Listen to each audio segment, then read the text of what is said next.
Bonjour à tous. Donc toujours dans le cadre de ces matrices particulières, là on est toujours section 5, on va étudier le cas des matrices tridiagonales. Donc très souvent dans les applications, on va rencontrer des systèmes qui vont nous faire utiliser des matrices avec plusieurs diagonales et pour le reste, elles seront remplies de zéros. On dit que ces matrices sont creuses.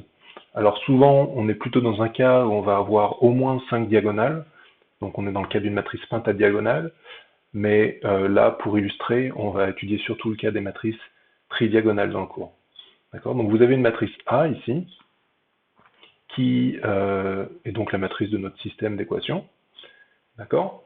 Elle est faite de 3 diagonales, une diagonale principale, remplie de coefficients qu'on appelle A1, A2, etc. jusqu'à AN, une diagonale secondaire en dessous, là, de la diagonale principale, remplie de B, B2, etc., jusqu'à Bn, et puis une diagonale au-dessus, remplie de C, C1, etc., jusqu'à Cn-1. Vous voyez que l'indice de chacun de ces coefficients, A, C et B, il correspond en fait à l'indice de la ligne dans laquelle ils sont présents, sur lesquels, pardon, ils sont présents dans la matrice A.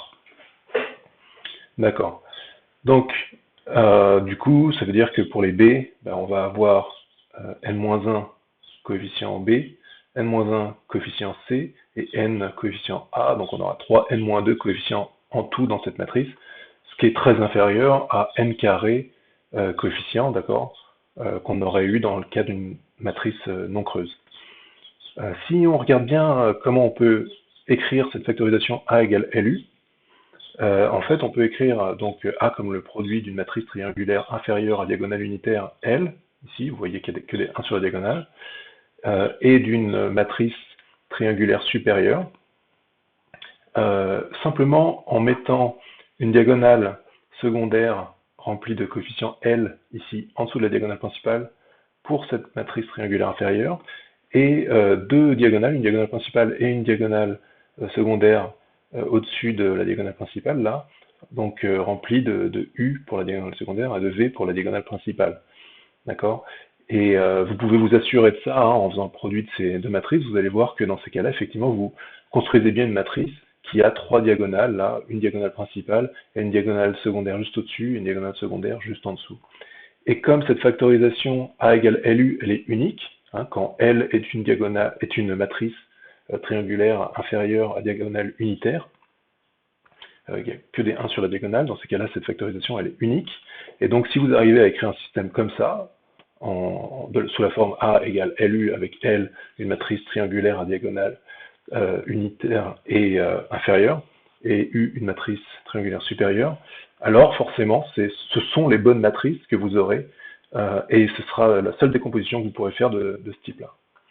D'accord? Alors là, du coup, les A, les C et les B, on les a déjà, c'est juste les coefficients de la matrice A, et ce qu'on va chercher à obtenir, c'est les L, les coefficients de la matrice L, qui sont non nuls et non égaux à 1, et les coefficients V et U de la matrice U. D'accord? Donc on cherche à obtenir L, V et U, à partir des coefficients A, B et C. Alors on va procéder par identification. On va effectivement multiplier cette matrice L par cette matrice U et regarder ce que ça nous dit sur la relation entre L, V et U et A, B et C. D'accord? Donc c'est ce qu'on fait.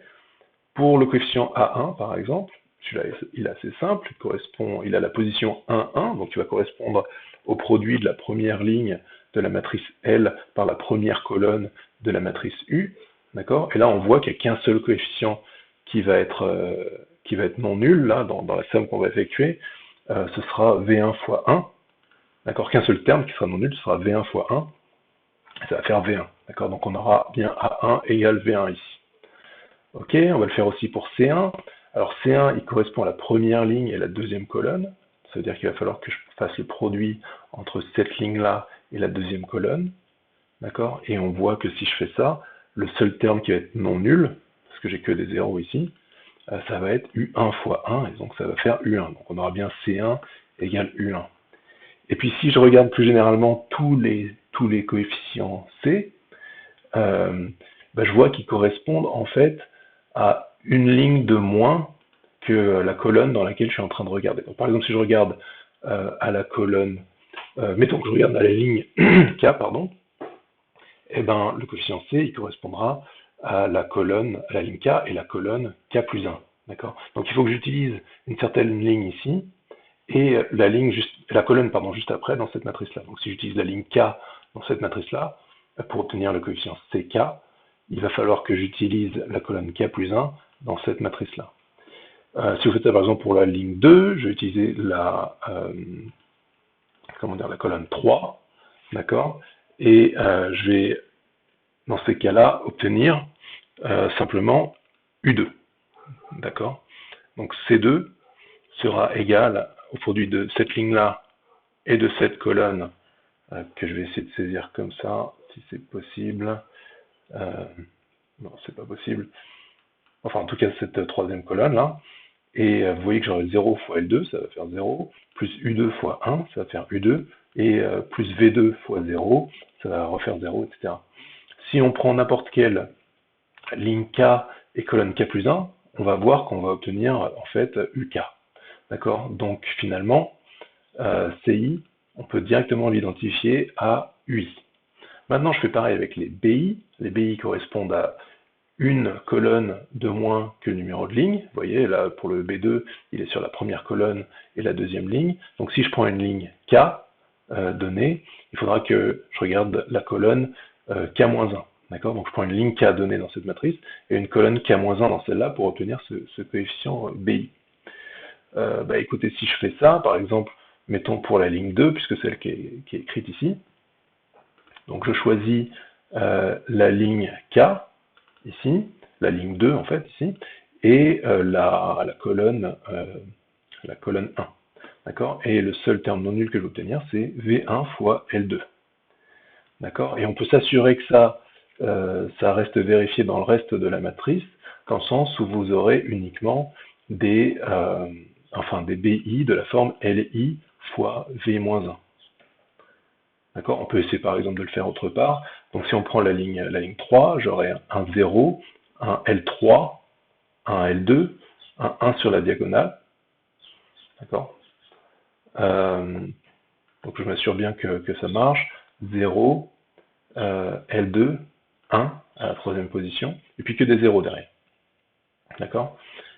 Dans ces cas-là, il faut que je prenne la colonne 2, d'accord? Donc je fasse U1, V2, puis que des 0 après, ce qui a l'air cette ligne dont je viens de parler là. Donc je vais avoir du U1 fois 0, plus V2 fois L3, d'accord?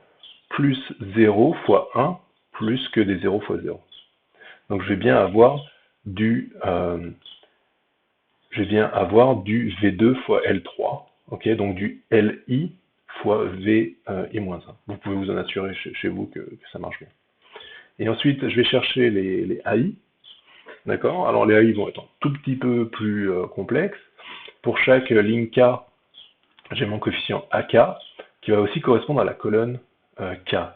Donc par exemple, je vais prendre la deuxième ligne là, et la deuxième colonne du coup, ça va me faire du U1 L2 plus V2 fois 1. Quoi. Donc U1 L2 plus V2. Et vous pouvez vous assurer que ça ressemblera à ça à chaque fois pour n'importe quelle ligne K dont vous faites le produit avec la colonne K. D'accord? Donc chaque AI va avoir la forme LI fois UI-1, ici on avait bien L2 fois U1, plus VI, donc ici on avait bien V2. D'accord? Alors bien sûr, les BI commencent à 2 dans cette matrice, donc on commence à 2 aussi ici. Et puis les AI, là on peut les écrire comme ça de manière générale seulement si on a déjà, si on peut déjà écrire UI-1. Donc on les commence à 2 quand on les écrit ici aussi. On a le A1 qui est défini déjà là en V1. Donc voilà, on a fait cette identification entre différents éléments. Alors nous, ce qu'on cherche, c'est pas les A, B et C ici. Nous, ce qu'on veut, c'est les V, U et L. D'accord? Donc il va falloir faire une étape supplémentaire. Donc on va avoir trouvé V1 déjà, puisqu'on a dit A1 égale V1, donc V1 égale A1. U1 égale C1 aussi, UI égale CI. Donc ces trois premiers coefficients là, les trois premières lignes, je peux les obtenir directement. Je les obtiens tout de suite, sans faire de calcul. j'ai juste à récupérer les coefficients de ma matrice A. Et après, on peut obtenir LI qui est dans cette relation-là. On peut obtenir donc LI en écrivant simplement LI égale BI sur VI moins 1. D'accord? Si on écrit ça, bon, le BI on l'a, hein, forcément, il est dans la matrice A, on connaît ses coefficients B, divisé par VI moins 1, LI, ça va commencer pour I égale 2, d'accord? Vous pouvez vous assurer que pour L2, on aura bien VI moins 1, donc c'est-à-dire V1, qu'on vient de calculer ici. Et puis ensuite, le V, on va le calculer dans l'étape d'après. Donc, quand on va revenir ici pour L3, L4, etc., on aura calculé le VI-1 à l'étape d'avant. Donc, ce sera bon. On aura bien à chaque fois l'information qu'il faut pour calculer LI. D'accord? Et le VI, là, bah, ça correspond à la même chose. On va juste faire passer ce terme-là de l'autre côté. Il nous faut donc maintenant... Ah, excusez-moi. Je vais remettre ça. Il nous faut donc maintenant... les LI UI-1. LI, on l'a calculé juste avant, donc on l'a, c'est bon. Et UI-1, eh ben, on l'a forcément de toute manière, puisqu'on peut tous les calculer dès le départ. D'accord? Donc vous voyez qu'en utilisant cette méthode-là, on va par identification, en fait, récupérer tous nos coefficients. Et ça, c'est assez intéressant hein, pour factoriser en A égale LU, pour avoir une factorisation LU, parce que ça demande relativement peu d'opérations. Ok. Il y aura à chaque fois des opérations à faire pour chacun des coefficients, au moins pour LI et VI, d'accord, mais ça va demander quelque chose de proportionnel à N en nombre d'opérations, d'accord, alors que ça demandait un très grand nombre d'opérations d'obtenir la factorisation LU avec la méthode classique. C'était en 2/3 de N cube. Donc voilà, là on utilise le fait que les matrices ont une structure particulière pour pouvoir très grandement limiter le nombre d'opérations. Ça va aussi très grandement limiter l'espace mémoire qu'on va utiliser, hein, parce qu'au lieu d'utiliser par exemple n carré espace mémoire, donc par exemple si c'est des doubles précisions, les coefficients n carré fois 64 bits, on va en fait utiliser 3n-2 fois 64 bits. Hein, n'oubliez pas qu'on est dans la perspective d'utiliser des matrices très grandes du type 1000 fois 1000 par exemple, et donc ça va correspondre à un gain très très significatif en termes d'espace mémoire. Alors, non seulement on peut avoir L et U facilement comme ça, mais en plus on peut résoudre le système LUX égale second membre, S ici par exemple, je ne vais plus appeler B ici, je l'ai appelé S, enfin peu importe. On pourra le résoudre en utilisant aussi la structure des matrices L et U qui ne possèdent que deux diagonales en fait. Hein. La matrice L, vous voyez, elle a cette diagonale principale remplie de 1 et une deuxième diagonale secondaire. Et il y a aussi deux diagonales seulement pour la matrice U. Okay, et en utilisant ça, on peut assez facilement se rendre compte que quand on va faire LY égale S, puis UX égale Y, vous voyez, si je remplace Y par UX, là je vais bien avoir LUX égale S. Donc on peut se rendre compte facilement que quand on va poser L, Y égale S, sachant qu'on a S, hein, c'est le second membre, LY égale S, eh ben, on va avoir en fait très peu de termes. Donc si vous calculez LY, ça veut dire multiplier cette matrice-là par un vecteur colonne Y, là, égal à un vecteur colonne que vous connaissez qui s'appelle S. Donc imaginez qu'on fait ça, pour Y1, ça va correspondre au produit de la première ligne de la matrice et de ce vecteur colonne Y là. Donc ça va nous donner ici que Y1 fois 1, puisque tous les autres termes sont nuls sur cette ligne.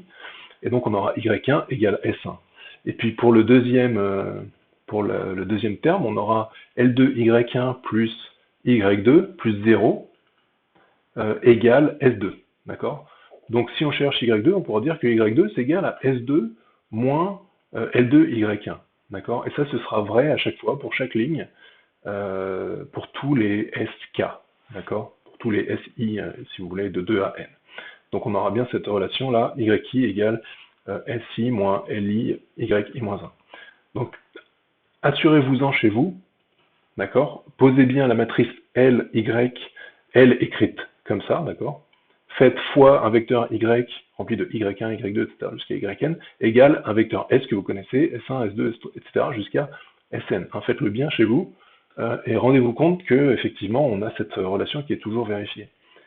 Et puis là, vous voyez, on a besoin du yi-1, on va commencer à 2, et on aura bien yi-1, puisqu'au début on aura besoin d'y1, on l'aura, puisque c'est juste égal à S1, et puis ensuite pour y3, on aura besoin de y2, et on l'aura aussi. Ok, et pour la matrice U, ce sera exactement le contraire, il faudra commencer à la fin. Vous voyez, si vous prenez cette matrice U là, vous allez faire fois un vecteur x, d'accord? Donc x1, x2, etc. jusqu'à xn égale un vecteur y, selon cette relation-là, que vous connaissez maintenant, puisque vous avez déjà résolu votre système Ly égale S. Donc vous allez commencer par la fin, un peu comme dans l'algorithme de remontée de solution. Vous allez faire Vn fois, cette ligne-là fois tout ce vecteur, ça va vous donner la nième composante du vecteur y, d'accord? Donc ça va vous donner yn égale Vn xn, d'accord? Et donc xn, ce sera égal à yn sur Vn. Et pour le deuxième, vous aurez Vn-1, xn-1, un, xn, égale yn-1, et donc vous pourrez utiliser cette relation-là pour calculer toutes les autres composantes en fait du vecteur x. D'accord? C'est un peu la même chose que la remontée de solution, sauf qu'on est coupé très rapidement là, parce qu'il n'y a pas de terme dans cette partie-là de la matrice. D'accord? Donc voilà. Alors souvenez-vous que c'est une forme, ces matrices creuses là, on les retrouve très souvent en fait, en particulier quand on discrétise des systèmes d'équations aux dérivées partielles, en particulier les équations elliptiques, par exemple ce qu'on appelle la matrice du Laplacien. Donc ces matrices creuses, on les retrouve très souvent dans ces cas-là, et ça peut être vraiment très utile de limiter l'espace mémoire de cette manière-là, c'est-à-dire de passer de quelque chose qui prendrait un espace proportionnel à n carré à quelque chose qui va prendre un espace proportionnel à n, et qui va très largement limiter le nombre d'opérations qu'on a à faire pour la factorisation LU. Et également pour la résolution du système. Puisque là, la factorisation LU nous permettait d'avoir une résolution en n carré. Maintenant, on passe à une résolution avec un nombre d'opérations proportionnel au nombre de coefficients qu'on a à définir, là, et qui est proportionnel donc à n. Ok, je vous remercie de votre attention, et ensuite on passera aux méthodes itératives.